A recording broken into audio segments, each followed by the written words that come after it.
Hi guys, Kip and Carrie here at Thousands of Roots, and we are a family of 8 building a off-grid permaculture homestead here in the Ozarks of Missouri. So welcome to our channel if you're a new subscriber or new viewer, and boy do we have a story for you. So this story has to do with animal husbandry, which honestly is one of the most rewarding but also one of the most challenging things about homesteading. Truly the hardest thing that I think I've experienced as of yet is the death of an animal. No matter how many times you experience the death of an animal, it never gets easier. When you care for animals day in and day out, you grow attached to them. And so when they die, it's very heart-wrenching. It's not easy. Though we don't speak from much of experience on that, so it might hurt less. Yeah, maybe with more experience. With more experience. We don't know though. Recently one of our Dexters, she's a heifer, she was bred with her first calf, and she decided to have her calf on one of the coldest nights that we've experienced yet. And rather than having the calf under cover, she had the calf right out in an area that had icy patches, and it was so cold. By the time I found her early that morning, the poor little calf was nearly frozen to death. Its feet were right on a patch of ice, so it couldn't stand. And because it couldn't stand, it couldn't nurse or warm up. And so the poor little thing was, oh, it was so sad. So I knew immediately that we had to intervene. We had to do something for this little calf. So that's animal husbandry, right? Carrie was already practicing animal husbandry by checking on that mama all the time. I thought my wife's best friend was pregnant and about to give birth or something, but with how often Carrie was out there checking on that mama. Such a good mama. And so that's animal husbandry, paying attention, right? Now there's huge spectrums, off-camera huge spectrums of animal husbandry. And this is just my thoughts, and well, our thoughts, that in one spectrum is you have animals and you have fences and you do feed them and make sure they have water, but that's it. They really don't do anything else. They let the cows drop their calves, and if they live, they live. If their cows or bulls get sick, then if they're strong enough to make it through that sickness, then they make it through that sickness. Now even that is animal husbandry. So that's one end of the spectrum. The other end, way over here, is you have animals and they're like their pets, right?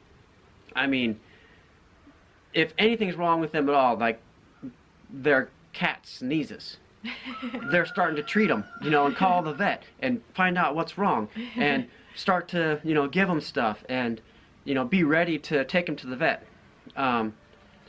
And in our perspective, there's actually a right place for both of those. But we're kind of in the middle. We're kind of in the middle. And we actually are still learning, where on that sliding scale that we should land. And it's different with different animals too. Absolutely. So, what kind of lengths are you going to go to save a chicken? Compared to what kind of lengths are you going to go to save a cow? Right. So that scale, I don't believe a person should just be stuck somewhere on that scale. I think they need to be willing to move on that scale according to the situation. And our conviction about animal husbandry is to husband the animals. But I'm going to let Carrie talk more about that.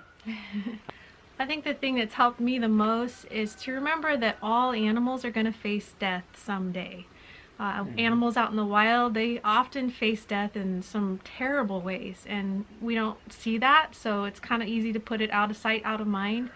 But on the homestead, the animals are before you every day, and you are taking care of them, watching them, caring for them, thinking ahead, just always watchful. So remembering that all animals are going to die, it helps in some way. It helps in the way of just realizing that we have an opportunity to give them the best life possibly before that death comes. And we also have an opportunity to make sure that that death, when it does come, is the least painful, most humane way possible. And I would probably guess that more often than not, when done correctly on a small family farm, the life of an animal is going to be so much better, and the death is going to be so much less painful than any animal experiences out in the wilderness, just free. Out in the wilderness, there's all kinds of things. There's the elements, like with this calf experience, what the calf experienced just a few days ago. They can die from the elements, they can die from predation, they can die from disease and sickness. There's just all kinds of things. With nobody to watch over them. Right. So back to the calf. That I knew that something had to happen quick. Came running inside and told Kip, and I was wearing my work clothes and I'm like, oh, are you kidding me? Nope. Just about to head off to work. Just about to head off to work. So I went out there and I came walking up to the calf and I'm like, oh no. And when I got right close to her and knelt down, she was just like becoming one with the earth. I mean, she was freezing to the ground. And it was scary. So I picked her up and she was all stiff, like her legs were super stiff, not bendable like they should be. And Carrie had told me to bring her into the shelter that we made outside, and I went past it. I'm like, no, she needs to come in the house. Right. She's gonna die. So I carried her all the way to the house, and we put her on the, guys, we put her on my robe. His favorite prized robe. In front of the wood stove. Carrie and the boys just started drying her off, and Esther Pie. We're rubbing her and drying her off, and we're trying to get her warm. I called the vet, and I asked him, you know, hey, are we doing the right thing? And he said, you got to get colostrum into that calf. First thing that needs to get into her stomach is the colostrum. And maybe a shot of sugar of some sort to give her kind of a burst. We tried to do that, and yeah, she was just too weak. We couldn't get it in. So couldn't get it in, and she wouldn't suckle, she wouldn't swallow, nothing. Yeah. So we had to make a animal husbandry type of decision, and we put her in the back seat of my truck and into the vet. So that was very, very challenging that morning, and then waiting, just having to wait. There's just been so many times that I've wanted to give up on animal husbandry and just go to plants and plant eating and be done with animals altogether, just because those moments are just too hard. They're too hard. We shed a lot of tears that day. But then I think, where would our animals be if we did that? We can't just give them up to the wilderness. They'll die. We can sell them possibly to other people, but then we don't know what that life's going to be for them. We know that our animals are here on our land for a purpose. That's what animal husbandry is all about, is knowing that those animals have a purpose. Not just in living, but also when it comes time for them to die. There's no waste. Their bodies are then used to nourish others. So our goal here is to give our animals the most peaceful, enjoyable, cared for life, and then make sure that when they do die, it's done in a way that there's very little pain and that there's no waste. They're just not left for the ground. Yeah. Okay, so took her to the vet, ran a couple errands, came back. Oh, and Nathan was with me. He helped me. And then I had to go to work. I had already called in for a half day, so they were so gracious to give me just a one event that day. And while I was at that event, we had a good neighbor, Jack, who went and picked her up for us because the vet called and said, okay, we tube fed her and she's ready to be picked up. She's walking around. She's walking around, so she should be good to go. So Jack picked her up and dropped her off here, and that was evening of Friday evening when the calf got back here. Last Friday evening. Last Friday evening. So the calf was able to settle in with Mama into the sheltered area with lots of warm, fresh hay in there, and so we were hopeful, and it was still kind of hard to sleep for me. But the next morning, I was just rejoicing because the calf got up and it was nursing and prancing around, and so we were hopeful. Renewed hope that morning. Yeah. But then throughout the day I noticed that it wasn't getting up. It just kept lounging, sleepy. I just thought maybe it was sleepy, needed its rest. But then it was starting to get to where it hadn't nursed for quite a few hours. And so we went out to try and get it up, to try and get it to nurse its mama, and it just was so weak, really weak, could hardly stand again. So we brought it inside again. We tried for the first time to bottle feed it, and she just would not accept the bottle. She wouldn't suckle. We tried everything we could think of, and so another decision had to be made. Yeah, we tried to put her on mommy, and brought, like Carrie said, brought her inside, warmed up all the milk, did everything, all the stuff you're supposed to do. Right. She wouldn't suckle, so it wasn't happening. Right. And I looked at Carrie and I'm like, she's dying. Yeah. So that was a moment of really hard decision. We had already put a bit of money into that first vet visit. Thankfully we had money, but here it was decision time again, and just we talked to the vet, and the vet figured that she had hope still, huh? Yeah. Yes, the vet thought that there was still hope. So another trip to the vet. We put her in the back seat of couldn't give my up truck on her. again with Nathan back there, and the calf peed on him again. And such a good sport. yeah. Took her into the vet, and she was gonna show me how to tube feed. And I was holding the calf and the vet was doing it, and it took like 7 times for the vet to get it in the right spot. So like, you know, that poor calf. And I knew that Carrie was gonna have to be the one to really do the tube feeding, mostly because when I'm off to work. And so after all that, I looked over at Nathan. I'm like, is Mommy gonna be able to do this? And Nathan's like, nope. I said, okay. I said, well, this won't be an option for us. So we asked the vet to go ahead and keep her overnight and to babysit her. And she said, okay, I'll call you in the morning, tomorrow morning, which was Sunday morning. Come Sunday morning, no call. And Carrie's like looking at Coco, the mama, going, boy, I'm getting worried about her getting engorged, and her milk was coming in really heavy. Her milk was coming in, her teats are getting huge. She'd never been milked. She just kicks whenever you try and milk her or touch her. So she's one of our wild cows, and so we couldn't do anything to relieve the milk pressure in her udder. So we're worried about mastitis, and mastitis is known to kill cows. So I kept slathering peppermint oil on her udder, hoping that would just keep her from getting too engorged.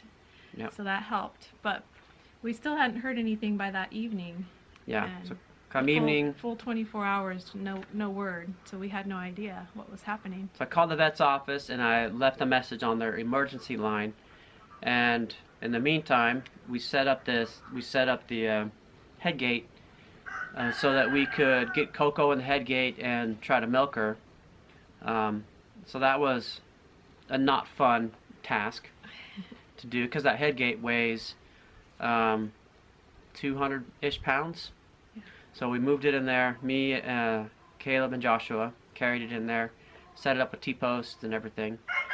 And then right when I was done, I'm like, whew, that job's done. And Carrie's all, hey, it's the vet. You can come get her. What?